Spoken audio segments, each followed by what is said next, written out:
Hello everyone, welcome to Ayurveda verse. तो आज से हम लोग स्टार्ट करने वाले हैं एनाटॉमी, और उसमें भी हम लोग स्टार्ट करेंगे रचना शरीर के सबसे इम्पोर्टेंट टॉपिक। दो रचना शरीर के बहुत बहुत इंपॉर्टेंट टॉपिक्स है। पेपर 1 का आयुर्वेद में गर्भ शरीर और पेपर 2 का आयुर्वेद में मर्म शरीर। ठीक है, तो हम लोग डेमो लेक्चर में हम लोगों ने एम्ब्रियोलॉजी किया था, अभी हम लोग गर्भ शरीर करेंगे। ठीक है, और इस चैप्टर से बहुत इंपॉर्टेंट चैप्टर है, इस चैप्टर से कंफर्म हर साल एक एलएक्यू तो आता ही आता है एग्जाम में, लिख के ले लो। एक एलएक्यू गर्भ शरीर से आने ही आने वाला है। ठीक है, और ऐसे क्यों भी आ जाता है। तो हम लोग इस चैप्टर को भी पढ़ेंगे। तो हम लोग इसमें कौन से टॉपिक्स पढ़ने वाले हैं, हम लोग इसमें पढ़ेंगे गर्भ की व्याख्या। ठीक है, उसके बाद हम पढ़ेंगे शुक्र के बारे में, फिर हम पढ़ेंगे आर्तव के बारे में, फिर हम पढ़ेंगे गर्भधान के बारे में। गर्भधान मतलब होता है फर्टिलाइजेशन। उसके बाद त्रिदोष तथा पंचमहाभूत कर्म इन गर्भ वृद्धि, मतलब कि जब गर्भ की वृद्धि होती है तो उसमें त्रिदोष का और पंचमहाभूत का क्या रोल होता है वो। ठीक है, उसके बाद बीज भाग और बीज अवयव, उसके बारे में पढ़ेंगे, मतलब जीन्स, क्रोमोसोम्स, ये सब। उसके बाद मासानुमासिक गर्भ वृद्धि, देखो यहाँ पे 2 स्टार लगे हैं, बहुत इंपॉर्टेंट टॉपिक। इस टॉपिक से हर साल क्वेश्चन आता है, हर साल 10 मार्क के लिए वाला क्वेश्चन आता है। ठीक है, और इसके मतलब जो 9 मंथ्स होते हैं, उसके 9 मंथ्स के आपको 9 श्लोक लर्न करने पड़ेंगे, लिखने ही पड़ेंगे, ऑप्शन ही नहीं है दूसरा। उसके बाद गर्भोत्पादक सामग्री पे भी क्वेश्चन आ जाता है, मतलब क्या क्या चीजें जरूरी है गर्भोत्पादन के लिए। उसके बाद गर्भ कर भाव, गर्भवृद्धि कर भाव, और फिर अपरा निर्माण। अपरा निर्माण यानी कि प्लेसेंटा फॉर्मेशन। अगर आपको याद होगा तो हमने एम्ब्रियोलॉजी में पढ़ा था प्लेसेंटा फॉर्मेशन, वैसे ही अभी हमें आयुर्वेद में भी पढ़ना है। ठीक है, तो अभी हम लोग स्टार्ट करेंगे। सबसे पहले है गर्भ की व्याख्या।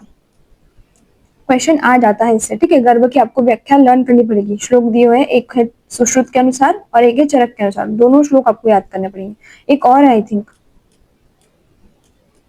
हाँ एक और है चरक के अनुसार। चरक के अनुसार 2 है, सुश्रुत के अनुसार 1 श्लोक है। तो तीनों श्लोक आपको याद करने पड़ेंगे, कोई ऑप्शन ही नहीं है। तो पहला श्लोक है अकॉर्डिंग टू आचार्य सुश्रुत। क्या है श्लोक? शुक्र शोणित गर्भाशयस्थ आत्म प्रकृति विकार समुचितम गर्भ इत्युच्यते। क्या है? शुक्र शोणित गर्भाशयस्थ आत्म प्रकृति विकार समुचितम गर्भ इत्युच्यते, मतलब कि गर्भाशय में स्थित शुक्र यानी कि जो हमारा मेल गैमिट है वो, और उसके बाद शोणित यानी कि हमारा फीमेल गैमिट जो है वो, उनके साथ जब आत्मा, प्रकृति और विकार ये साथ में जुड़ते हैं तो क्या होता है? गर्भ प्रोड्यूस होता है। क्या होता है? गर्भ। ठीक है, उसके बाद नेक्स्ट श्लोक है अकॉर्डिंग टू आचार्य चरक। ठीक है, रेफरेंस याद होता है तो करो, नहीं होता है तो एटलीस्ट आचार्य सुश्रुत का है, मतलब सुश्रुत शारीर स्थान, चरक शारीर स्थान, इतना याद करो। ठीक है, उसके बाद नेक्स्ट श्लोक है शुक्र शोणित जीव संयोगे तू खलु कुक्षी कहते गर्भ संज्ञा, मतलब कि गर्भाशय कुक्षी। क्या लिखा है यहाँ पे? कुक्षी कहते। कुक्षी का मतलब क्या होता है? गर्भाशय। तो गर्भाशय में स्थित शुक्र, शोणित और जीव, जीव का मतलब क्या होता है? आत्मा। इन सबके संयोग से क्या होता है? गर्भ की उत्पत्ति होती है। सुश्रुत में क्या बोला था कि शुक्र और शोणित मिलने के बाद उसमें आत्मा, प्रकृति और विकार का सहयोग होना चाहिए। और चरक ने क्या बोला है? शुक्र, शोणित और उसमें बस जीव यानी कि आत्मा होनी चाहिए। उन सबके सहयोग से क्या होता है? गर्भ की उत्पत्ति होती है। ठीक है, उसके बाद नेक्स्ट श्लोक है गर्भस्तु खलु अंतरिक्ष वायव्य अग्नि तोय भूमि विकारस चेतना दिष्टान भूतः। चरक शारीर स्थान 4 to 6। ठीक है, यानी कि गर्भ, आकाश, वायु, अग्नि, जल और पृथ्वी तथा उनके विकार। 5 हमारे पंचमहाभूत। ठीक है, आकाश, वायु, अग्नि, जल, पृथ्वी और उनके विकार, मतलब कि 3 दोष, 5 ज्ञानेन्द्रिय, 5 कर्मेंद्रिय और मन से निर्मित होता है गर्भ हमारा। और यह चेतना यानी कि कॉन्शियसनेस का स्थान होता है। मतलब हमारे 5 पंचमहाभूत और उनके विकार। विकार में क्या क्या आता है? दोष, 3 दोष, उसके बाद 5 ज्ञानेन्द्रिय, 5 कर्मेंद्रिय और मन। अगर आपको याद होगा तो हमने पढ़ा था ज्ञानेन्द्रिय कौन से होते हैं, कर्मेंद्रिय कौन से होते हैं। ज्ञानेन्द्रिय का मतलब होता है हमारे सेंस ऑर्गन्स, हमारे 5 सेंस ऑर्गन्स। और कर्मेंद्रिय का मतलब होता है जिससे हम लोग कर्म करते हैं, जैसे हमारे हाथ, पैर, उसके बाद ऑर्गन ऑफ स्पीच, ये सारे हमारे क्या है? कर्मेंद्रिय। ठीक है, तो गर्भ क्या होता है? एक तो पंचमहाभूत से बनता है, और उसके बाद उनके जो विकार होते हैं, ये सारे विकार से गर्भ बनता है। उसके अंदर, गर्भ के अंदर क्या होती है? चेतना होती है, यानी कि कॉन्शियसनेस होती है। ठीक है, तो ये 3 गर्भ की व्याख्या है, वो आपको याद करनी पड़ेगी। उसके बाद नेक्स्ट टॉपिक आता है शुक्र। शुक्र का मतलब क्या होता है? स्पर्म, मतलब कि हमारा जो मेल कॉम्पोनेंट है। इतना तो आपको पता है कि मतलब कोई भी अगर न्यू बॉर्न फॉर्म होना है तो क्या होगा? एक मेल कंपोनेंट चाहिए, एक फीमेल कंपोनेंट चाहिए। ठीक है, मेल कंपोनेंट को हम लोग क्या बोलते हैं? शुक्र बोलते हैं। फीमेल कंपोनेंट को क्या बोलते हैं? आर्तव बोलते हैं। तो अभी हम लोग पढ़ेंगे शुक्र के बारे में। ठीक है, सबसे पहले तो शुक्र के पर्याय, बहुत इंपॉर्टेंट, सारे के सारे पर्याय याद कर लेना। ठीक है, क्या क्या पर्याय है शुक्र के? तेज, रेत, बीज और वीर्य। ठीक है, ये सारे क्या है? सिनोनिम्स है शुक्र के। उसके बाद शुक्र का अर्थ होता है पुरुष बीज, मतलब कि मेल गैमिट। यह शरीर के 7 धातुओं में से एक है। अगर आपको याद है, सप्त धातु होते हैं हमारे बॉडी के अंदर। कौन से होते हैं? रस, रक्त, मांस, मेद, अस्थि, मज्जा और शुक्र। तो उसमें से जो 7th वाला हमारा धातु होता है वो कौन सा होता है? शुक्र होता है, ठीक है। और ऐसा कहा जाता है कि इसे अन्य सभी धातुओं का सार या फिर एसेंस माना जाता है, मतलब कि सारे धातुओं का जो एसेंस है, सार है, वो क्या है? वो है शुक्र। और यह अन्य सभी धातुओं में से श्रेष्ठ माना जाता है। इसको सभी मतलब 7 धातुओं में सबसे ज्यादा श्रेष्ठ और सबसे ज्यादा इंपॉर्टेंट माना जाता है शुक्र को। और उसके बाद एक श्लोक है शुक्रम सौम्यम। अभी देखो, दो चीजें, एक है शुक्र, एक है आर्तव, ठीक है। तो क्या होता है? शुक्र का श्लोक होता है शुक्रम सौम्यम, मतलब शुक्र के अंदर कौन सा गुण होता है? सौम्य गुण होता है, ठीक है। मतलब जैसे कि हमारे यूनिवर्स में क्या होता है? सन है, मून है, ठीक है। सन कैसा है? हॉट, अग्नि। उसके बाद मून कैसा है? कोल्ड, ठीक है। वैसे ही जो मेल कंपोनेंट होता है वो कैसा होता है? कोल्ड होता है, ठीक है, सौम्य होता है। और जो फीमेल कंपोनेंट होता है वो कैसा होता है? अग्नि होता है, मतलब कि हॉट होता है। जैसे यूनिवर्स में हमारे सन और मून होता है, वैसे ही जो शुक्र होता है वो कैसा होता है? सौम्य होता है। और जो हमारा आर्तव होता है वो कैसा होता है? वो होता है अग्निय गुण वाला, ठीक है। तो शुक्रम सौम्यम और आर्तवम आग्नेयम, ये दो श्लोक है, ठीक है। शुक्रम सौम्यम मतलब इसे सौम्य गुण वाला कहा जाता है, मतलब मून की तरह एकदम शांत एकदम, ठीक है। और एक चीज आता है, शुक्र में सभी पंचमहाभूत और षड्रस पाए जाते हैं, मतलब हमारे जो पांचों पंचमहाभूत है और जो हमारे 6 के 6 रस है वो सभी के सभी किसके अंदर होते हैं? शुक्र के अंदर होते हैं, ठीक है। अब ये बहुत इंपॉर्टेंट, बहुत इंपॉर्टेंट, बहुत बहुत बहुत इंपॉर्टेंट, देखो स्टार भी लगा है यहाँ पे। शुद्ध शुक्र के लक्षण, मतलब कि साइंस ऑफ प्योर स्पर्म क्या होता है? तो इसके दो श्लोक है, एक है अकॉर्डिंग टू आचार्य सुश्रुत, एक है अकॉर्डिंग टू आचार्य चरक। इस चैप्टर में आपको दोनों ही मतलब आचार्यों के बारे में पढ़ना पड़ेगा। जो हम मासन मासिक गर्भ वृद्धि भी पढ़ेंगे उसमें भी आपको चरक ने क्या बताया और सुश्रुत ने क्या बताया, दोनों ही आपको पढ़ना है, दोनों ही याद रखना है और दोनों ही लिखना है, ठीक है। तो शुद्ध शुक्र के लक्षण अभी हम लोग पढ़ेंगे, ठीक है। शुद्ध शुक्र लक्षण का ये श्लोक है, बहुत इंपॉर्टेंट, ठीक है। सुश्रुतास्थान 2:13 स्फटिकाभम द्रवम स्निग्धम मधुरम मधुरगंधी च शुक्रमिच्छन्ति केचित्तु तैलशोधनिभम तथा। फिर से पढ़ देती हूँ। स्फटिकाभम द्रवम स्निग्धम मधुरम मधुरगंधी च शुक्रमिच्छन्ति केचित्तु तैलशोधनिभम तथा। मतलब कि जो हमारा प्योर स्पर्म होता है यानी कि शुद्ध शुक्र होता है उसके अंदर कौन से गुण होने चाहिए? देखो, पहले तो वो स्फटिक यानी कि रॉक क्रिस्टल के समान सफेद वर्ण का होना चाहिए। स्फटिक जो होता है हमारा, मतलब जो रॉक क्रिस्टल है वो उसके कलर के सिमिलर, मतलब ये जो हमारा स्फटिक होता है वो कौन सा कलर का होता है? व्हाइट कलर का होता है। तो उसका व्हाइट कलर जैसा होता है उसके सिमिलर ही व्हाइट कलर का क्या होना चाहिए? शुक्र होना चाहिए। उसके बाद द्रव होना चाहिए यानी कि लिक्विड स्टेट में होना चाहिए। स्निग्ध होना चाहिए यानी कि चिकना होना चाहिए। उसके बाद मधुर, टेस्ट में मधुर होना चाहिए। मधुर गंधी यानी कि उसका जो स्मेल है वो भी कैसा होना चाहिए? स्वीट होना चाहिए। शहद जैसी सुगंध, शहद जैसी सुगंध वाला, ठीक है। उपरोक्त सभी गुणों से युक्त शुक्र को गर्भधान के लिए उपयुक्त एवं शुद्ध माना जाता है। गर्भधान के लिए यानी कि फर्टिलाइजेशन के लिए, मतलब ये सारे गुण जिस भी शुक्र के अंदर होंगे वो शुक्र क्या होता है? फर्टिलाइजेशन के लिए सुटेबल होता है, ठीक है। और उससे क्या होता है? गर्भधान अच्छी तरीके से होगा, फर्टिलाइजेशन अच्छी तरीके से होगा, ठीक है। ये था आचार्य सुश्रुत के अनुसार। सुश्रुत के अनुसार कौन से गुण होने चाहिए? स्फटिक के समान सफेद वर्ण का, उसके बाद द्रव, उसके बाद स्निग्ध, उसके बाद मधुर और मधुरगंधी, ठीक है। ओके, उसके बाद है अकॉर्डिंग टू आचार्य चरक, चरक चिकित्सा स्थान, ठीक है। स्निग्ध घन पिच्छिल मधुरज चविदाही च रेतः शुद्ध विजानियात श्वेत स्फटिक सन्निभम, ठीक है। इसका मतलब क्या है? अभी चरक ने क्या बोला है कि कैसा होना चाहिए हमारा जो शुक्र होता है?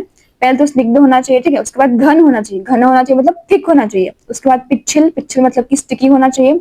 उसके बाद मधुर यानी कि स्वीट। और उसके बाद अविदाही, देखो ये एक इंपॉर्टेंट है जो कि आचार्य चरक ने बोला है, ठीक है। अविदाही, अविदाही मतलब जो जलन ना करे यानी कि जो बर्निंग सेंसेशन प्रोड्यूस ना करे, उसको हम क्या बोलते हैं? अविदाही बोलते हैं। तो अविदाही गुण किसने बताया शुक्र का? आचार्य चरक ने बताया, ठीक है, याद रखना। एंड देन स्फटिक के समान श्वेत वर्ण का, ये तो हमने वहां भी पढ़ा था। सुश्रुत और चरक दोनों ने बताया कि स्फटिक के समान श्वेत वर्ण का होना चाहिए शुक्र, ठीक है। उपरोक्त सभी गुणों से युक्त शुक्र को शुद्ध माना जाता है और वो किसके लिए अच्छा होता है? गर्भधान के लिए अच्छा होता है, ठीक है। ये था आचार्य चरक के अनुसार। आयुर्वेद में शुक्र का वर्णन द्रव यानी कि लिक्विड रूप में कहा गया है। शुक्र द्वारा कला शरीर में सर्वत्र विद्यमान सात्विक कला है। हम लोग आगे भी हमारे कला नाम का एक चैप्टर है, ठीक है, उसमें हम लोग कला के बारे में पढ़ेंगे। तो जो शुक्रधरा कला होती है वो हमारी बॉडी में सर्वत्र विद्यमान होती है। इसका एक बेस्ट एग्जांपल है कि देखो जो दूध होता है, ठीक है, दूध से क्या बनता है? घी बनता है, ठीक है।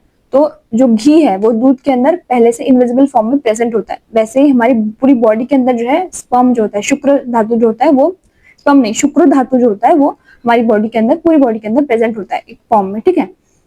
शुक्रधरा कला जो होती है वो 7th कला होती है, ठीक है। तो ये होगा शुक्र के बारे में, ठीक है। शुक्र का पहले तो उसके पर्याय, उसके बाद उसका जो थोड़ा सा इंट्रोडक्शन दिया हुआ है दिखा दूं। शुक्र के पर्याय, उसके बाद उसके बारे में ये जो इंट्रोडक्शन दिया है वो, उसके बाद ये वाला श्लोक, ये वाला पॉइंट, उसके बाद शुद्ध शुक्र के लक्षण के 2 श्लोक, ठीक है। अगर दोनों याद हो रहे हैं बहुत अच्छी बात है, अगर दोनों याद नहीं हो रहे तो एटलीस्ट ये वाला जो श्लोक है अकॉर्डिंग टू आचार्य सुश्रुत वाला, ये याद कर लेना, ठीक है। रेफरेंस याद होता है तो करो, नहीं होता है तो जो चरक चिकित्सा स्थान या सुश्रुत शारीरिक स्थान इतना याद कर लो, ठीक है। ओके, अभी हम आते हैं आर्तव पे। आर्तव मतलब कि हमारा जो फीमेल गैमेट है वो, ठीक है। इसके क्या क्या पर्याय होता है? इसके पर्याय होते हैं रज, शोणित, स्त्री शुक्र एंड रसज, ठीक है। ये किसके पर्याय है? ये है आर्तव के पर्याय। स्त्री शरीर में प्रत्येक मास के ऋतुकाल में, यानी कि ऋतुकाल यानी कि ओव्यूलेशन पीरियड, ओव्यूलेशन पीरियड में इसका निर्माण होता है, ठीक है। इसलिए इसे क्या कहा जाता है? आर्तव कहा जाता है। अभी मैंने बताया था कि शुक्र का श्लोक क्या था? शुक्रम सौम्यम। अभी आर्तव का श्लोक क्या है? आर्तव आग्नेयम, यानी कि आर्तव में अग्नि या फिर तेज महाभूत की प्रधानता होती है, ठीक है।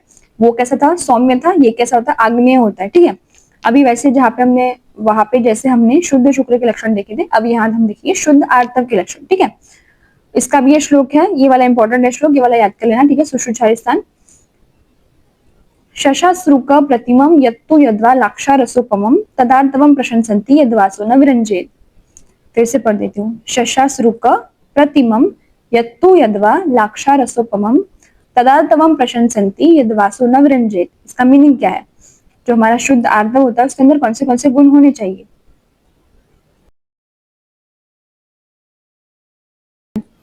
जो आर्तव शशक, शशक का मतलब क्या होता है? रैबिट। जो आर्तव रैबिट के, जो आर्तव शशक के रक्त के अथवा लाक्षारस के समान हो, ठीक है। जो आर्तव है जो रैबिट का जो ब्लड होता है, यानी कि जो शशक का रक्त होता है उसके समान, या फिर जो लाक्षारस होता है उसके समान हो, उसके बाद जो वस्त्र पर दाग न छोड़े और जो दुर्गंध उत्पन्न न करे, ये सारे किसके गुण है? ये सारे हैं शुद्ध आर्तव के लक्षण। मतलब कि या तो वो शशक के रक्त के समान हो या तो लाक्षारस के समान हो, लाल वर्ण का, ठीक है। उसके बाद वस्त्र पर दाग न छोड़े एंड देन दुर्गंध उत्पन्न न करे, ठीक है। वह शुद्ध माना जाता है और गर्भधान के लिए उपयुक्त होता है। It is suitable for fertilization, ठीक है। ये हो गया एक श्लोक जो था हमारा आचार्य सुश्रुत के अकॉर्डिंग। अब आचार्य चरक के अकॉर्डिंग, चरक चिकित्सा स्थान का श्लोक। तो अभी है आचार्य चरक के अकॉर्डिंग, चरक चिकित्सा स्थान के अकॉर्डिंग जो शुद्ध आर्तव का श्लोक होता है वो क्या है? गुंजा फल सवर्णश्च पद्मा रक्तक सन्निभम इंद्र गोप सकाशम आर्तवम शुद्ध में बताते, यानी कि जो आर्तव गुंजा का फल, एक फल होता है गुंजा नाम का, उसके समान या फिर लाल कमल के समान, या फिर इंद्रगोप क्या होता है? इंद्रगोप एक इंसेक्ट होता है रेड कलर का, उसके उसके समान वर्ण का हो, उसके समान अगर दिखाई देता है तो उसे हम क्या बोलते हैं? शुद्ध बोलते हैं, शुद्ध आर्तव बोलते हैं, ठीक है। तो ये हो गया आचार्य चरक के अकॉर्डिंग। अभी देखो आयुर्वेद के अनुसार आर्तव रस धातु से बनता है जो हर महीने स्त्री के शरीर से बाहर निकलता है। आर्तव जो हमारा है, आर्तव के हम लोग 2 मीनिंग समझ सकते हैं, ठीक है। आर्तव या तो हम समझ सकते हैं जो रज या फिर शोणित है, यानी कि मेंस्ट्रुअल ब्लड, उसको भी हम लोग आर्तव बोल सकते हैं। और एक है स्त्री बीज, यानी कि जो हमारा ओवम होता है उसको भी हम लोग क्या बोल सकते हैं? उसको भी हम लोग आर्तव बोल सकते हैं। तो जो रज या फिर शोणित होता है, यानी कि जो मेंस्ट्रुअल ब्लड होता है, वो क्या होता है? हमें विजिबल होता है, हमें दिखाई देता है, इसीलिए इसको क्या बोला जाता है? इसको बोला जाता है बहिर्पुष्पा, ठीक है। लेकिन स्त्री बीज जो होता है हमारा, वो कैसा होता है? अदृश्य होता है, हमें दिखाई नहीं देता है, इसलिए इसको क्या बोला जाता है? अंतपुष्प बोला जाता है। क्या बोला मैंने? जो आर्तव होता है इसके हम लोग 2 मीनिंग समझ सकते हैं। पहला तो रज यानी कि या फिर शोणित मतलब मेंस्ट्रुअल ब्लड, एंड दूसरा स्त्री बीज यानी कि ओवम, ठीक है। तो जो हमारा मेंस्ट्रुअल ब्लड होता है वो क्या होता है? हमें विजिबल होता है, दृश्य होता है, इसलिए हम क्या बोलते हैं? उसको बहिपुष्प बोलते हैं। और जो स्त्री बीज होता है ओवम, वो क्या होता है? अदृश्य होता है, हमें दिखाई नहीं देता है, उसको हम क्या बोलते हैं? अंतपुष्प बोलते हैं, ठीक है। तो आर्तव को हम लोग मेंस्ट्रुअल ब्लड भी समझ सकते हैं और ओवम भी समझ सकते हैं, ठीक है। तो ये हो गया आर्तव के बारे में। हमने शुक्र के बारे में पढ़ा, हमने आर्तव के बारे में पढ़ा। अब हम पढ़ेंगे गर्भधान के बारे में, कि फर्टिलाइजेशन के बारे में, ठीक है। गर्भधान के लिए पुरुष बीज और स्त्री बीज की आवश्यकता होती है, ठीक है। मेल कंपोनेंट चाहिए और एक फीमेल कंपोनेंट चाहिए, दोनों मिलेंगे क्या होगा? फर्टिलाइजेशन होगा, उसके बाद ही जो है क्या होगा? फीटस एम्ब्रियो प्रोड्यूस होगा, ठीक है। तो गर्भधान या फिर गर्भधारण के लिए उचित आयु, अभी एज भी प्रॉपर एक होनी चाहिए, तभी फर्टिलाइजेशन अच्छे से होगा। जैसे कि पुरुष के अंदर क्या होनी चाहिए? 25 ईयर्स एंड स्त्री के अंदर 16 ईयर्स, ठीक है। 25 वर्ष और 16 वर्ष, इस आयु में पुरुष और स्त्री दोनों ही पूर्व वृद्धि एवं जीवन शक्ति को प्राप्त कर चुके होते हैं, यानी कि उनकी बॉडी का फुल ग्रोथ हो चुका होता है, ठीक है। इसीलिए जो है फर्टिलाइजेशन अच्छे से होगा।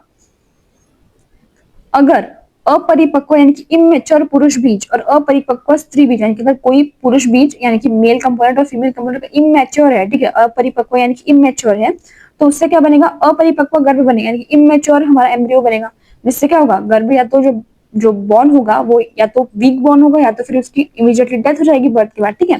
तो अगर अपरिपक्व पुरुष बीज और अपरिपक्व स्त्री बीज अगर मिलते हैं तो जो गर्भ बनेगा वो भी अपरिपक्व बनेगा, ठीक है। एंड उस गर्भ की क्या होगी, या तो वो कमजोरी होगी उसको या तो फिर उसकी मृत्यु हो जाएगी, ठीक है। नेक्स्ट आता है गर्भधान की विधि, ठीक है, मतलब प्रोसीजर।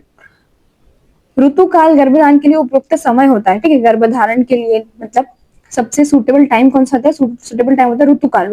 ऋतुकाल का ही मतलब क्या होता है, ओव्यूलेशन पीरियड, ठीक है, यानी कि मासिक प्रवाह के बाद 12 से 16 दिनों की जो अवधि होती है जिसको हम जिसमें नेक्स्ट ओवम जो है हमारा रिलीज होता है उसको हम क्या बोलते हैं, ओव्यूलेशन पीरियड, उसको ही हम लोग बोलते हैं ऋतुकाल, ठीक है। तो अभी स्त्री को स्नान करना चाहिए, नए वस्त्र धारण करने चाहिए, पूजा पाठ करना चाहिए और उसके बाद पति पति को मिलना चाहिए।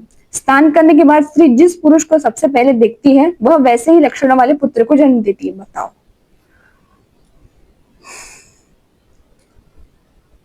अभी इसमें क्या समझाऊं मैं, समझ जाओ ये तो। सहवास या फिर कॉपुलेशन मतलब के समय स्त्री पुरुष जिस प्रकार का भोजन व्यवहार और विधियां अपनाते हैं, संतान या गर्भ में भी वही गुण विकसित होता है, ठीक है। और एक और चीज बताई गई है कि अगर हमें जो पुत्र चाहिए या पुत्री चाहिए तो पुत्र प्राप्ति के लिए क्या करना है, ऋतुकाल के मतलब हमारे ओव्यूलेशन पीरियड के 4th 6th 8th 10th या फिर 12th डे में सहवास करना चाहिए, यानी कि हमारे जो इवन डेज होता है उसमें हमें क्या करना है, सहवास करना है, कॉपुलेशन करना है। और अगर हमें क्या चाहिए, पुत्री चाहिए, अगर डॉटर चाहिए तो हमें ऑड डेज में कॉपुलेशन करना चाहिए, ऋतुकाल के 3rd 5th 7th 9th 11th दिन में सहवास करना चाहिए। तो अगर हम इन दिनों में अगर कॉपुलेशन करते हैं तो क्या होगा, पुत्र होगा, और इन दिनों में करते हैं तो क्या होगा, पुत्री होगी, ऐसा बताया गया है, ठीक है। तो ये हो गया गर्भधान की विधि यानी कि फर्टिलाइजेशन का प्रोसेस, ठीक है। उसके बाद गर्भ विकास में त्रिदोष एवं पंचमहाभूत की भूमिका, ये टॉपिक है ना, इसको हाईलाइट क्यों नहीं किया हुआ।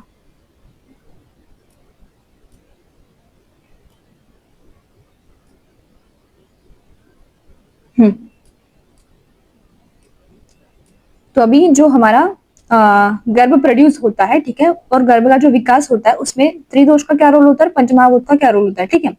तो गर्भ का शरीर में परिवर्तन होने के लिए पंचमहाभूतों की कुछ क्रियाएं होती है, ठीक है, पांचों हमारे महाभूत अलग अलग काम करते हैं उस गर्भ के ऊपर, जिससे उसका क्या होता है, विकास होता है। सबसे पहले आता है वायु महाभूत। अभी ये 5 महाभूत है, 5 महाभूत के कामों के 5 छोटे छोटे श्लोक है, ठीक है, वो आपको याद करने हैं। जैसे वायु महाभूत का श्लोक क्या है, वायु विभजति, ठीक है, वायु विभजति, इसका मीनिंग क्या है, चेतना युक्त गर्भ को अनेक अंग प्रत्यंगों में विभाजित किया जाता है। जैसे कि एक हमारा मांस बना, उसको अलग अलग, जैसे हैंड्स, लेग्स, फीट, उसके बाद हेड, ये सब कुछ अलग अलग होना चाहिए ना। तो ये जो विभाजन करने वाला काम जो है वो क्या है, वो किसका काम होता है, वो होता है वायु महाभूत का, ठीक है। उसके बाद है तेज महाभूत। उसका क्या श्लोक है, तेज एन पचती, यानी कि पदार्थों में परिवर्तन करके उन्हें विभिन्न रूप प्रदान करना, जो हमारे बॉडी पार्ट्स है उनको अलग अलग फॉर्म प्रोवाइड करना, इसके रंग और स्वरूप में परिवर्तन लाना, वो किसका काम होता है, वो काम होता है तेज महाभूत का, ठीक है। उसके बाद आप महाभूत यानी कि वाटर, उसका क्या काम है, आपाक ले देते हैं। वाटर का काम क्या होगा, गीलापन प्रोड्यूस करना। अग्नि द्वारा परिवर्तन करते हुए तथा वायु द्वारा विभाजन करने की प्रक्रिया के समय आप महाभूत क्या करता है, स्निग्धता प्रोवाइड करता है, ठीक है, एक मॉइस्ट एनवायरमेंट प्रोड्यूस करता है। उसके बाद है पृथ्वी महाभूत। पृथ्वी महाभूत का क्या है, पृथ्वी सहती यानी कि गर्भ को कठोर बनाता है और अंग प्रत्यंगों को उचित आकार प्रदान करता है। गर्भ को क्या बनाता है, कठोर बनाता है, और जो अलग अलग अंग प्रत्यंग है उनको उचित आकार देता है। कौन सा महाभूत, पृथ्वी महाभूत, ठीक है। उसके बाद नेक्स्ट है आकाश महाभूत। आकाश महाभूत का श्लोक है आकाशम विवर्धयति, यानी कि गर्भ में आशय स्रोतस आदि उत्पन्न करना, यानी कि जो स्रोतस मतलब क्या होता है, चैनल्स, और आशय यानी कि जो हॉलो स्पेसेस होते हैं, जैसे ऑर्गन्स होते हैं हमारे, उनके अंदर जो हॉलो स्पेसेस होते हैं उनको हम क्या बोलते हैं, आशय बोलते हैं, ठीक है। तो ये सारी चीजें उत्पन्न करना किसका काम होता है, आकाश महाभूत का काम होता है, ठीक है। अभी देखो जो हमने अभी ये पढ़ा 5 महाभूतों का रोल होता है, ठीक है, आयुर्वेद के अकॉर्डिंग। इसको हम लोग भी मॉडर्न से कोरिलेट करते हैं, जैसे कि यहाँ पे दिया हुआ है वायु, वायु का काम क्या होता है, विभाजन करना, ठीक है।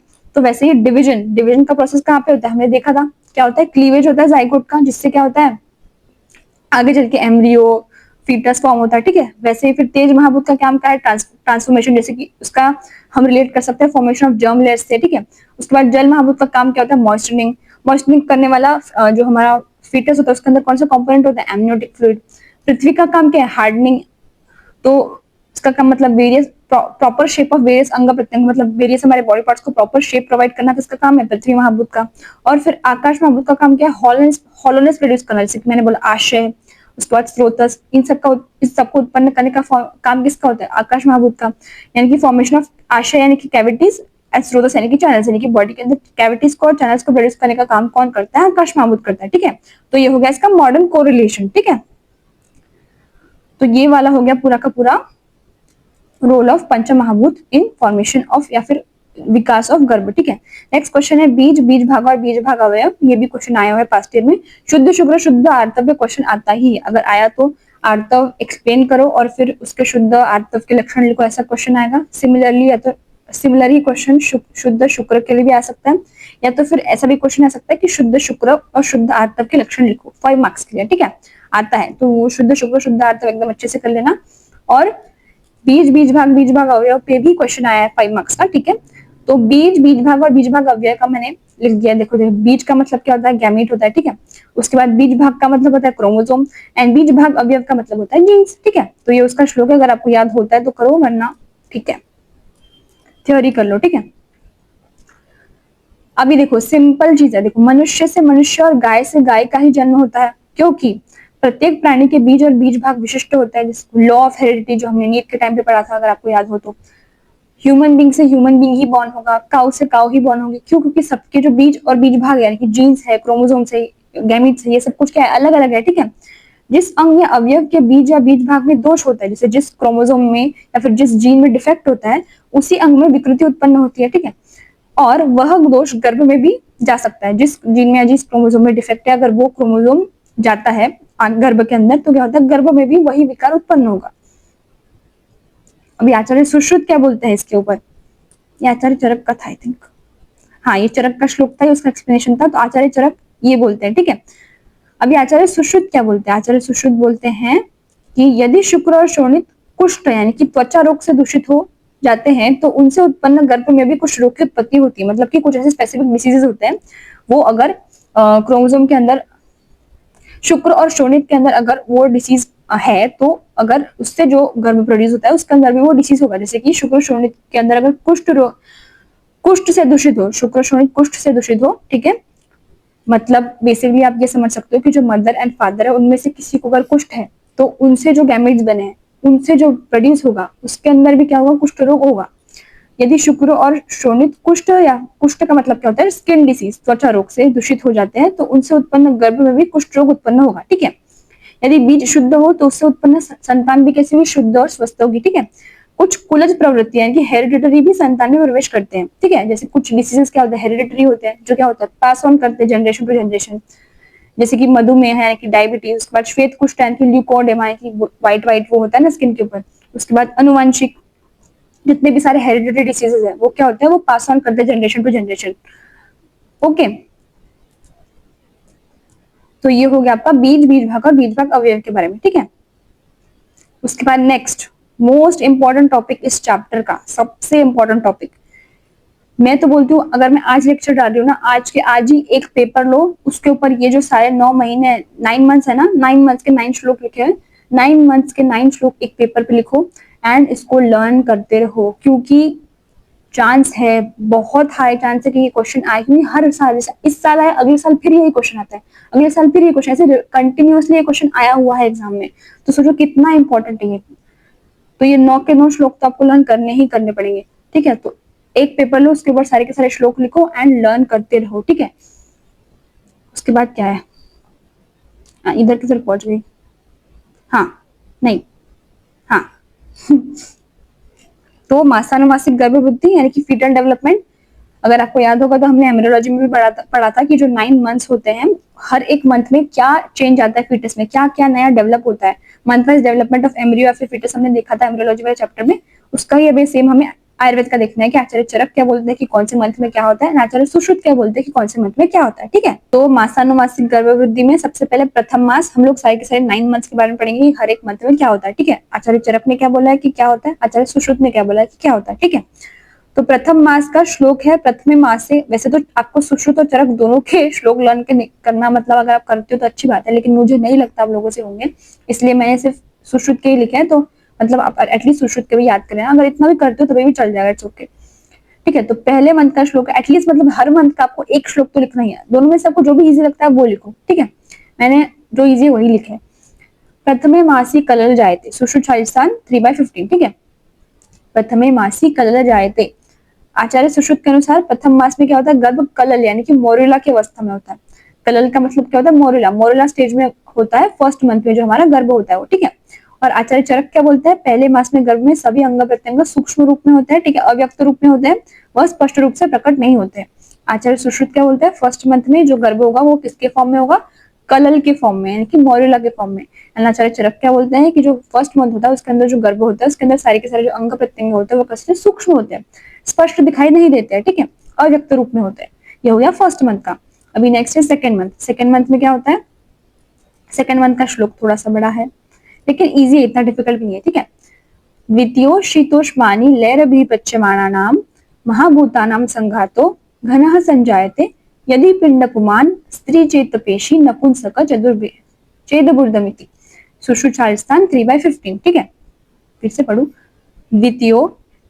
द्वितीयो शीतोष्मानान लैर भी पच्यमानानाम महाभूतानाम संघातो घनः संजायते यदि पिंड पुमान स्त्री चेत पेशी नपुंसक चेदबुर्दमिति। सुश्रुत शालिस्थान 3/15। ठीक है, अब इसमें क्या बताया गया है कि दूसरे मास में पंचमहाभूतों की वृद्धि के कारण गर्भ कठोर पिंड यानी कि हार्ड मास का फॉर्म या फिर रूप धारण कर लेता है। सेकेंड मंथ में क्या होता है, पंचमहाभूतों की वृद्धि के कारण जो गर्भ होता है हमारा वो कैसा हो जाता है, कठोर पिंड के समान, यानी कि एक हार्ड मास बन जाता है उसका, ठीक है। और ये जो हार्ड मास होता है अगर वो गोल आकार ले तो क्या होता है, पुरुष की यानी कि पुत्र की उत्पत्ति होती है। लंबा या फिर पेशी का आकार ले, अगर ऐसा देखो, अगर ऐसा आकार है उस हार्ड मास का तो कैसा होगा, वो क्या होगा, मेल होगा, ठीक है। अगर वो ऐसा लंबा है पेशी के समान, ठीक है, तो वो कैसा, तो वो क्या होगा, स्त्री होगी, ठीक है, फीमेल होगी। उसके बाद अर्बुद या फिर अनियमित आकार ले, मतलब कोई भी ऐसे ही अलग अलग सलग सा आकार है, ये और ये छोड़ के अगर कोई भी और अलग आकार आ रहा है तो वो क्या होगा, वो होगा नपुंसक या फिर उभयलिंगी, ठीक है। अगर गोल है तो पुरुष, अगर लंबा है लेकिन पेशी के आकार का तो क्या होगा, स्त्री, और अगर अर्बुद या फिर अनियमित इरेगुलर किसी भी शेप का है तो वो क्या होगा, नपुंसक या फिर उभयलिंगी होगा, ठीक है।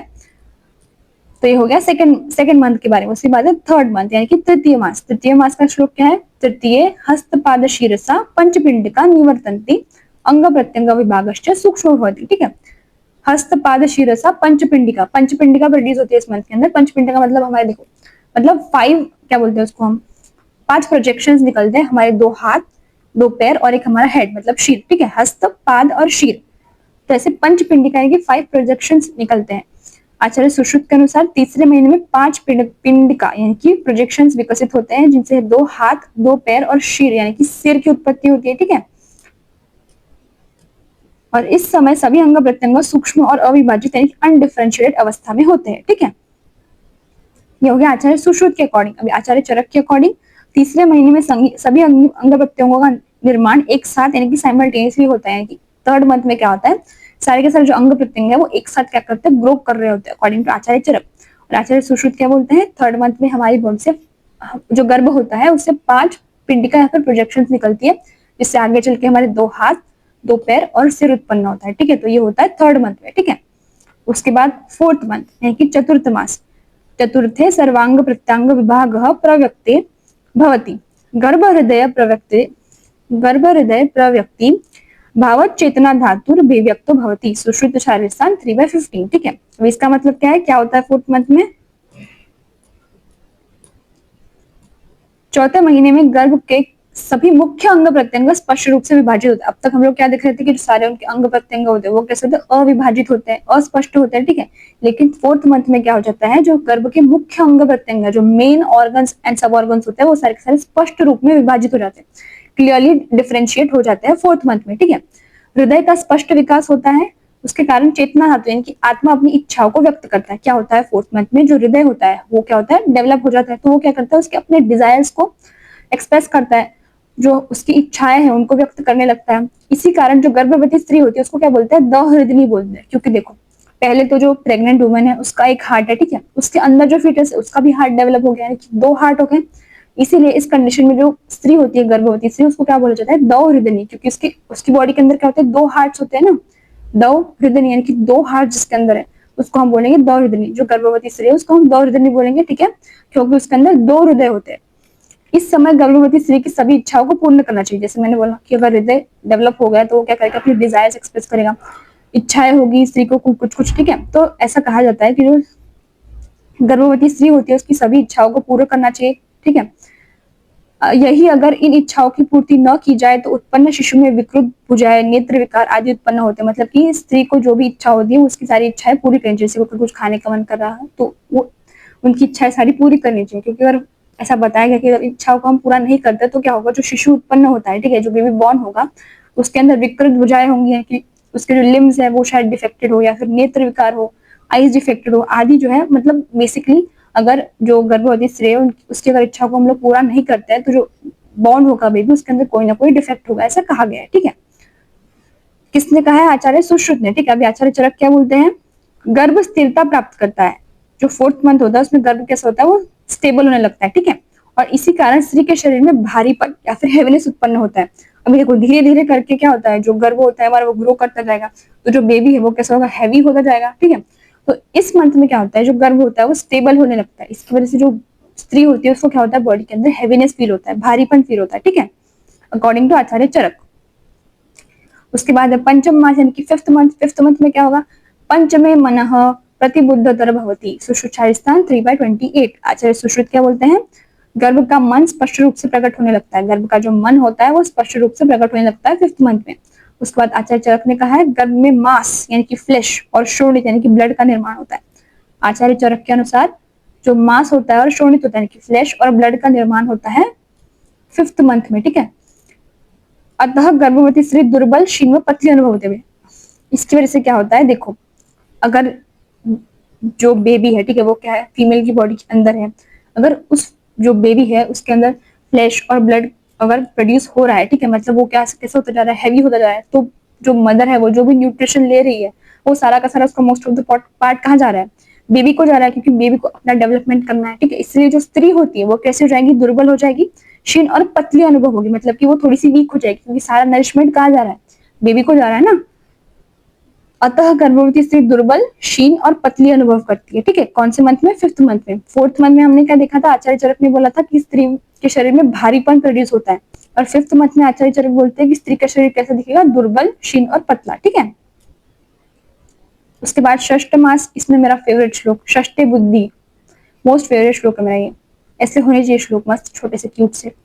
सुश्रुतास्थान 3/28। आचार्य सुश्रुत ने क्या बोला है, गर्भ में बुद्धि यानी कि इंटेलेक्ट का विकास होता है। अब तक क्या हुआ, हृदय का विकास हुआ, फिर क्या हुआ, मन का विकास हुआ, अब क्या होगा, बुद्धि का विकास होगा।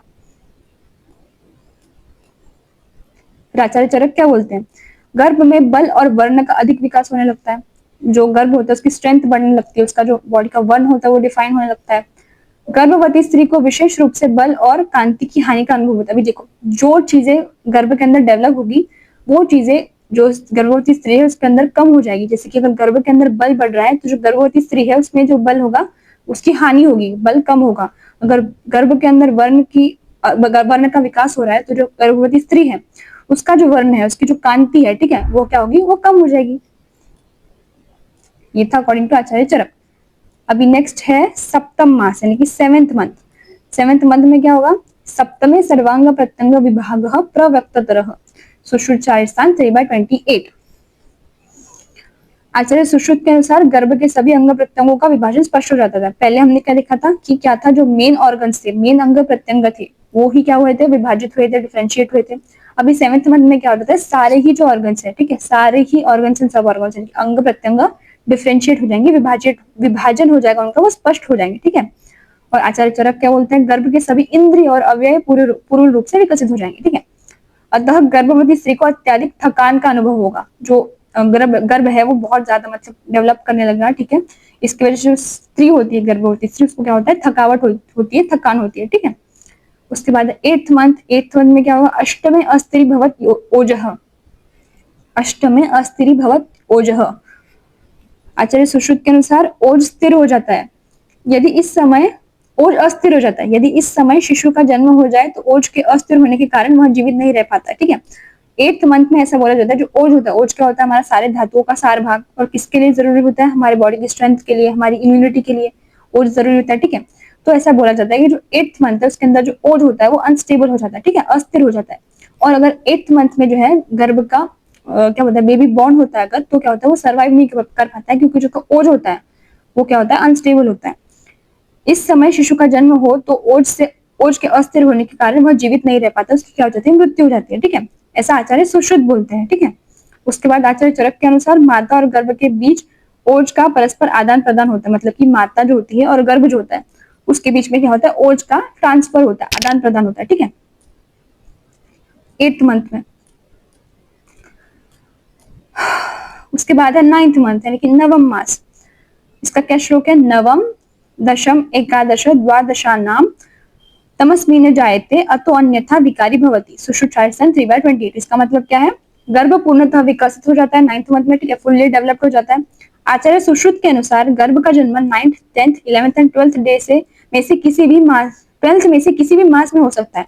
आचार्य सुश्रुत ने क्या बोला है कि जो गर्भ है हमारा वो 9th, 10th, 11th and 12th इनमें से किसी भी मंथ में क्या हो सकता है, बॉर्न हो सकता है, किसी भी मास में हो सकता है। इससे अतिरिक्त मास में जन्म लेने से गर्भ असामान्य मानते हैं, मतलब कि इसके अलावा 9th, 10th, 11th, 12th month के अलावा किसी भी मंथ में अगर जो गर्भ बॉर्न होता है तो उसको हम क्या बोलते हैं, असामान्य बोलते हैं, मतलब उसके अंदर कोई ना कोई डिफेक्ट होगा या तो फिर उसकी जो है प्रीमेच्योर डेथ हो जाएगी, मृत्यु हो जाएगी। तो ये था हमारा पूरा का पूरा मासानुमासिक गर्भ वृद्धि का टॉपिक, ठीक है। 9 के 9 श्लोक आपको लर्न करना है, जो भी थ्योरी दी है वो सारी भी आपको लर्न करनी है, ठीक है। जैसा मैंने बोला एक पेज पे सारे श्लोक लिख लो एंड रिवाइज करते चलो, क्योंकि क्वेश्चन आएगा एग्जाम में, ठीक है। अभी हम चलते हैं आगे वाले टॉपिक की तरफ, जो कि क्या है, गर्भोत्पादक सामग्री यानी कि फैक्टर्स फॉर फॉर्मेशन ऑफ गर्भ, मतलब गर्भ का अगर फॉर्मेशन होना है तो उसके लिए हमें कौन से फैक्टर्स जरूरी होते हैं। उसके बाद वाला टॉपिक है हमारा गर्भ कर भाव, ठीक है, फिर गर्भ वृद्धि कर भाव, गर्भ का पोषण, और फिर अपरा निर्माण की प्लेसेंटा फॉर्मेशन, ठीक है। गर्भोत्पादक सामग्री मतलब कि क्या क्या चीजें जरूरी है गर्भ के फॉर्मेशन होने के लिए।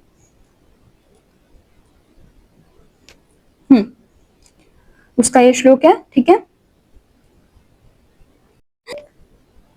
ध्रुवम चतुर्ना सन्निध्यात गर्भः स्याद् विधिपूर्वकः ऋतुक्षेत्र अंबुबीजानां सामग्र्या तु कुशे यथा। सुश्रुत 2/35। याद होता है तो करो वरना इट इज ओके, ठीक है। गर्भ की उत्पत्ति के कारकों को गर्भोत्पादक सामग्री बोलते हैं, ठीक है, मतलब कि गर्भ की उत्पत्ति करने में जो कारक होते हैं उनको हम क्या बोलते हैं, गर्भोत्पादक सामग्री बोलते हैं, ठीक है। आचार्य सुश्रुत के अनुसार ये श्लोक और ये पूरा टॉपिक भी आचार्य सुश्रुत के अनुसार याद रखना, ठीक है। आचार्य सुश्रुत के अनुसार ऋतु, क्षेत्र, अंबु और बीज यह 4 गर्भोत्पादक के महत्वपूर्ण कारक है, ठीक है। 4 सबसे इंपॉर्टेंट कारक कौन से होते हैं, फैक्टर्स कौन से होते हैं गर्भ के उत्पादन में। पहला तो है ऋतु, ठीक है, उसके बाद है क्षेत्र, उसके बाद है अंबु एंड है नेक्स्ट है बीज, ठीक है। ऋतु, क्षेत्र, अंबु और बीज, ठीक है। सबसे पहला है ऋतु, ठीक है। ऋतु का अर्थ है गर्भ धारण के लिए उपयुक्त समय, मतलब कि कौन सा टाइम, ठीक है। इसे ऋतुकाल भी कहा जाता है, मैंने बताया था ऋतुकाल का मतलब क्या होता है, ओव्यूलेशन पीरियड। लेकिन यहाँ पे ऋतुकाल का मतलब क्या है, 12 वर्ष की आयु से शुरू होकर 50 वर्ष आयु तक रहता है ऋतुकाल, ठीक है। ऋतुकाल मासिक रक्तस्राव यानी कि मेंस्ट्रुअल ब्लड फ्लो के 12वें से 16वें दिन तक की अवधि होती है। इसको ही हम क्या बोलते हैं, ओव्यूलेशन पीरियड बोलते हैं। ये कब से कब तक होता है, 12 ईयर्स से स्टार्ट होता है एंड देन 50 ईयर्स तक चलता रहता है, ठीक है। इस अवधि में आर्तव अंडाशय यानी कि ओवरी से बाहर आता है, ठीक है। आर्तव अंडाशय या फिर ओवरी से बाहर आता है, इसलिए यह गर्भधारण के लिए उपयुक्त समय है। ओव्यूलेशन पीरियड में क्या होगा, ओवम बाहर आएगा, इसीलिए ये जो पीरियड होता है ओव्यूलेशन वाला वो सबसे ज्यादा क्या होता है, सूटेबल होता है गर्भधारण के लिए। तो ऋतु का मतलब क्या क्या होता है, गर्भधारण के लिए उपयुक्त समय, ठीक है। तो ये बहुत इंपॉर्टेंट फैक्टर है एक गर्भधारण के लिए। उसके बाद नेक्स्ट है क्षेत्र, मतलब कि यह वह स्थान है जहां पर गर्भ का निर्माण और विकास होता है। अभी कहाँ होता है गर्भ का निर्माण और विकास, गर्भाशय में, जो फीमेल वूम है, यूट्रस में, ठीक है। स्त्री शरीर में गर्भाशय यानी यूट्रस वह स्थान है जहाँ पे क्या होता है, गर्भ का निर्माण होता है, गर्भ का विकास होता है। गर्भ की उत्पत्ति के लिए स्त्री का यह अंग सामान्य अवस्था में होना तथा पूर्व रूप से विकसित होना चाहिए, मतलब कि एक तो वो फुल्ली डेवलप्ड होना चाहिए एंड नॉर्मल कंडीशन में होना चाहिए। गर्भाशय एक खोखला यानी कि हॉलो ऑर्गन होता है जिसका आकार रोहिता मछली के समान होता है। याद रखना, जो हमारा यूट्रस होता है, ठीक है, गर्भाशय होता है, वो उसका आकार वो हॉलो ऑर्गन होता है, ठीक है, एंड उसका आकार किसकी तरह होगा, रोहिता मछली की तरह होगा, ठीक है। गर्भ का विकास गर्भाशय के अंदर होता है, ठीक है। तो गर्भाशय क्षेत्र में आता है हमारा गर्भाशय। गर्भाशय जो है हमारा नॉर्मल कंडीशन में होना चाहिए, फुल्ली डेवलप्ड होना चाहिए, तभी उसके अंदर क्या होगा, गर्भ का अच्छे से विकास हो पाएगा। तो ये भी एक इंपॉर्टेंट फैक्टर है, ठीक है। उसके बाद नेक्स्ट है अंबु। अंबु का मतलब क्या है, जैसे पौधे की वृद्धि के लिए जल आवश्यक होता है, वैसे ही गर्भ की वृद्धि के लिए रस धातु अत्यंत आवश्यक होता है, ठीक है। रस धातु भोजन के सार से बनता है, यानी कि एसेंस ऑफ फूड, और गर्भ के पोषण का माध्यम होता है। मतलब कि जो गर्भ होता है हमारा, उसका जो न्यूट्रिशन करने का काम होता है वो किसका होता है, रस धातु का होता है, ठीक है। रस धातु बहुत ज्यादा इंपॉर्टेंट होता है गर्भ की वृद्धि के लिए, ठीक है। और रस धातु जो है हमारे भोजन का सार होता है, मतलब कि जो भी खाना खाती है मदर, उसमें से जो सबसे अच्छा पार्ट होता है, एसेंस होता है उसका, सार भाग, वो किसको जाता है, गर्भ को जाता है, ठीक है। उसके बाद नेक्स्ट चीज आती है बीज, ठीक है। गर्भ की उत्पत्ति के लिए पुरुष बीज यानी कि शुक्र और स्त्री बीज यानी कि ओवम या आर्तव, ओवम आवश्यक होता है। स्पर्म एंड ओवम दोनों ही एसेंशियल होते हैं गर्भ की उत्पत्ति के लिए, ठीक है। अभी पुरुष बीज यह शरीर का 7वां धातु होता है, 7th धातु। गर्भ निर्माण के लिए शुक्र का सामान्य अवस्था में होना आवश्यक होता है, ठीक है। मतलब जो भी हमने देखो शुद्ध शुक्र के लक्षण देखे, वो सारे के सारे लक्षण जो है शुक्र के अंदर होने चाहिए, तभी हम मानेंगे कि वो किसके लिए, गर्भधान के लिए, गर्भ के विकास के लिए, गर्भ के निर्माण के लिए कैसा है, सुटेबल है। उसके जैसे ही स्त्री बीज, यह ऋतुकाल में प्रत्येक माह बनता है, एवरी मंथ इसका फॉर्मेशन होता है ओव्यूलेशन पीरियड में, ठीक है। इसलिए ओव्यूलेशन पीरियड को सबसे सूटेबल टाइम माना जाता है गर्भधारण के लिए। गर्भ निर्माण के लिए आर्तव का सामान्य अवस्था में होना आवश्यक है। जैसे हमने शुद्ध आर्तव के सारे लक्षण देखे थे, तो वो सारे के सारे लक्षण जिस आर्तव के अंदर है, वही आर्तव गर्भधान के लिए या फिर गर्भधारण के लिए क्या होता है, उचित होता है, सुटेबल होता है, ठीक है। तो ये हो गया आपकी गर्भोत्पादक सामग्री। क्या क्या चीजें आती है, पहला है ऋतु, यानी कि जो हमारा समय होता है उसके अंदर क्या आता है, ओव्यूलेशन पीरियड, ठीक है। उसके बाद है क्षेत्र, मतलब कि कहाँ पे गर्भ का निर्माण और विकास हो रहा है, तो वो गर्भाशय होता है फीमेल का। उसके बाद अंबु में आएगा कि जो न्यूट्रिशन कैसे मिलेगा गर्भ को, तो वो मिलेगा रस धातु से, जो अन्न सेवन किया है मदर ने, उसका जो सार है, एसेंस, वो किसको जाएगा, गर्भ को, फॉर इट्स न्यूट्रिशन। उसके बाद नेक्स्ट चीज आती है बीज, मतलब कि उसका फॉर्मेशन होने के लिए, गर्भ का फॉर्मेशन होने के लिए क्या चाहिए, male component, female component, and दोनों ही किसमें होने चाहिए, सामान्य अवस्था में होने चाहिए, ठीक है। हाँ, नेक्स्ट चीज आती है गर्भ कर भाव, ठीक है। मतलब कि अभी देखो, जैसे अगर आपने पढ़ा होगा एनाटॉमी में कि अलग अलग बताया गया है कि कौन सी चीजें मातृज भाव की होती है, ठीक है, कौन सी चीज पितृज भाव की होती है, ये हम पढ़ेंगे अभी गर्भ कर भाव में, ठीक है। ये उसका श्लोक है, मातृतः पितृतः आत्मतः सात्मयो रसतः सत्वतः इत्यभ्यो भावेभ्यः समुदितेभ्यः गर्भः संभवति। चरक शायरस्थान 4/4। आचार्य चरक के अनुसार मातृ यानी कि मदर, उसके बाद पितृ यानी कि फादर, आत्मा यानी कि सोल, सात्वी यानी कि सुटेबिलिटी, सत्व यानी कि हमारा मन, एंड रस यानी कि न्यूट्रिशन, इन सभी भावों से गर्भ की क्या होती है, उत्पत्ति होती है, ठीक है। इन भावों से या तत्वों से शरीर के विभिन्न अंग प्रत्यंग उत्पन्न होते हैं, जो निम्नलिखित है। मतलब कि कौन से भाव से कौन सा अंग प्रत्यंग उत्पन्न हो रहा है, जैसे कि जो हमारा मांस होता है, उसके बाद शोणित, मेद, मज्जा, हृदय, यकृत यानी कि लिवर, प्लीहा यानी कि स्प्लीन, नाभि, आंत्र, गुद, ये सारे किसके कहाँ से उत्पन्न होते हैं, मातृज भाव से उत्पन्न होते हैं, ठीक है। फिर पितृज भाव से केश, लोम, नख, दंत, अस्थि, सीरा, स्नायु, धमनी, रेत, ये सारे के सारे पितृज भाव से उत्पन्न होते हैं। उसके बाद आत्मज से इंद्रिया यानी कि हमारे सेंस ऑर्गन्स, उसके बाद जो हमारे इमोशन जैसे सुख है, दुख है, और हमारी जो आयु है, वो किससे उत्पन्न होती है, आत्मज भाव से उत्पन्न होती है। सातवें भाव से वीर्य, आरोग्य, बल और वर्ण, ये सब कुछ सातवें भाव से उत्पन्न होते हैं। रसद भाव से शरीर की वृद्धि, स्थिति, क्षय आदि, और फिर सत्वज भाव से शॉर्ट, मतलब हमारा क्लेंजीनेस, आस्था यानी कि स्पिरिचुअलिटी, वेदों का अध्ययन, ये सारे के सारे सत्वज भाव से आते हैं, ठीक है। तो अलग अलग भाव से हमारी बॉडी के अलग अलग अंग प्रत्यंगों की क्या होती है, उत्पत्ति होती है। तो ये बताया गया कि कौन से भाव से कौन सा अंग प्रत्यंग या फिर भाव उत्पन्न हो रहा है, ठीक है। ये भी याद रखना, अगर सारे के सारे याद नहीं हो रहे तो कुछ हर एक की मतलब तीन चार याद कर लेना, ठीक है। अभी आ गया है गर्भ वृद्धि कर भाव। पंच महाभूत, त्रिगुण, पंचेंद्रिय तथा आत्मा, ये सभी भाव गर्भ की वृद्धि करते हैं और उसको जीवित रखते हैं, ठीक है। अन्न के सार से बने रस धातु के कारण गर्भ की क्या होती है, वृद्धि होती है। हमने देखा अंबु में, ठीक है।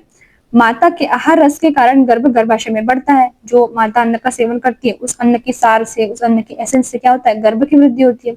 आचार्य सुश्रुत के अनुसार गर्भ के शरीर में परिवर्तन पंच महाभूतों के विशिष्ट क्रियाओं से होता है। पांचों महाभूतों की क्या क्या क्रिया होती है गर्भ के ऊपर, वो हम देख चुके हैं पहले, ठीक है। तो ये क्या है, गर्भ कर भाव है, ठीक है। उसके बाद नेक्स्ट चीज आती है गर्भ का पोषण। तो गर्भ का पोषण मतलब नरिशमेंट ऑफ गर्भ। तो गर्भ का पोषण जो है पहले 3 महीने में अलग तरीके से होता है, फिर उसके बाद 3 महीने होने के बाद अलग तरीके से होता है, ठीक है। सबसे पहले तो गर्भ माता के ग्रहण किए अन्न के सार से वो स्वयं का पोषण करता है, ठीक है। यह पोषण निम्नलिखित दो प्रकार से होता है। पहले 3 महीने में क्या होता है, उपस्नेह द्वारा रसवह धमनियों से पोषण होता है, ठीक है। उसके बाद 3 महीने के बाद पोषण जो होता है वो किसके द्वारा होता है, अपरा यानी कि प्लेसेंटा तथा नाड़ी यानी कि अम्बिलिकल कॉर्ड के द्वारा, ठीक है। ये माता की रसवहन नाड़ी से जुड़ी हुई होती है, और अम्बिलिकल कॉर्ड क्या करती है, जो नरिशमेंट है, न्यूट्रिशन है, वो मदर से लेके कहाँ पहुंचाती है, फीटस तक यानी कि जो गर्भ है उसको सारा का सारा नरिशमेंट पहुंचाती है अम्बिलिकल कॉर्ड यानी कि नाभि नाड़ी, एंड जो कहाँ से आता है नरिशमेंट, अपरा यानी कि प्लेसेंटा से, ठीक है।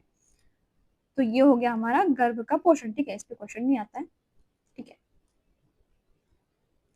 गर्भवती स्त्री में पोषण के 3 कारण, गर्भवती स्त्री में पोषण 3 कारणों के लिए होता है। गर्भवती स्त्री जो है उसमें पोषण क्यों हो रहा है, क्या कारण होते हैं उसके, तो पहला है अपने शरीर का पोषण करने के लिए, मतलब जो भी अन्न सेवन कर रही है गर्भवती स्त्री, उससे क्या क्या हो रहा है, पहले तो उसके खुद के शरीर का पोषण होगा, ठीक है। उसके बाद गर्भ की वृद्धि होगी, और उसके बाद स्तन यानी कि ब्रेस्ट मिल्क का फॉर्मेशन होगा, ठीक है। गर्भवती स्त्री में पोषण 3 कारणों के लिए होता है। पहला है अपने शरीर के पोषण के लिए, उसके बाद गर्भ की वृद्धि के लिए, एंड स्तन यानी कि मिल्क फॉर्मेशन के लिए, ठीक है। उसके बाद नेक्स्ट चीज आती है लास्ट टॉपिक इस चैप्टर का, अपरा फॉर्मेशन यानी कि अपरा निर्माण यानी कि प्लेसेंटा फॉर्मेशन। अगर आपको याद होगा हमने एम्ब्रियोलॉजी में पूरा डिटेल में पढ़ा था प्लेसेंटा फॉर्मेशन कैसे होता है, तो अभी हम पढ़ेंगे कि आयुर्वेद के अकॉर्डिंग कैसे हो रहा है, ठीक है। तो जो संरचना माता से गर्भ तक पोषक तत्वों का परिवहन करती है यानी कि मूवमेंट करवाती है, मूवमेंट का माध्यम बनती है, तथा गर्भ के अपशिष्ट पदार्थों यानी कि वेस्ट प्रोडक्ट्स के निष्कासन में सहायक होती है, उसे हम क्या बोलते हैं, अपरा बोलते हैं। जैसे कि हमने देखा था क्या होता है, जो नरिशमेंट है सारा फूड का, वो मदर से वूम्ब में किसके थ्रू जाता है, प्लेसेंटा से ही जाता है, ठीक है। एंड जो फिटस है हमारा गर्भ है, उसका जो वेस्ट मटेरियल है, ठीक है, क्या बोलते हैं उसको, अपशिष्ट पदार्थ है, वो भी अम्बिलिकल कॉर्ड के थ्रू कहाँ पे जाते हैं, प्लेसेंटा में ही जाते हैं। तो जो उसको न्यूट्रिशन प्रोवाइड करने वाला, मतलब गर्भ को न्यूट्रिशन प्रोवाइड करने वाला, और उसके वेस्ट मटेरियल को बाहर निकालने वाला, दोनों ही काम किसके होते हैं, दोनों ही काम किसके होते हैं, प्लेसेंटा के, मतलब कि अपरा के, ठीक है। तो गर्भ का पोषण भी होता है उससे ही, एंड गर्भ का जो अपशिष्ट पदार्थ होते हैं, वेस्ट प्रोडक्ट्स होते हैं, उसका निष्कासन भी कहाँ पे होता है, अपरा में ही होता है, ठीक है। तो अभी अपरा का निर्माण कैसे होता है, प्लेसेंटा का फॉर्मेशन कैसे होता है, तो आचार्य सुश्रुत ने बताया, ठीक है। आचार्य सुश्रुत के अनुसार,